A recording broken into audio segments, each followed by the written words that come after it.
watt বেটারি আছে বেটারি আপনার mileage পাবো সিঙ্গল চলে 125 কিলোমিটার ইকো মোডত আর নর্মালি যদি চলায় আপনার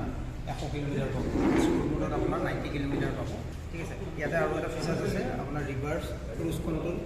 এইখিনি পাব লগতে এটা হিউজ বুট স্পেচ পাব 34 লিটাৰ আপোনাৰ বুট স্পেচ পাব এইটো পাব আৰু আপুনি যিকোনো নৰ্মেল আপোনাৰ বোৰ্ডৰ পৰা আপুনি চাৰ্জটো কৰিব পাৰে ইয়াতে আপুনি চাৰ্জ কৰি ইয়াতে ইন কৰিব লাগিব চাৰ্জাৰটো ঠিক আছে আৰু ইয়াতে IP67 ৰেটিং আছে পানীৰ কাৰণে কোনো অসুবিধা নাই আৰু আপোনাৰ পাহাৰ এৰিয়া হ'লেও আপোনাৰ 15 ডিগ্ৰীলৈকে এইটো আপোনাৰ কভাৰ কৰে এইটো কোনো আপোনাৰ পাহাৰ এৰিয়াত বোলে নুঠিব এনেকুৱা আপোনাৰ কোনো অসুবিধা নাপায় এইখিনি আছে কিমান আপোনাৰ 4 লিটাৰ থাকে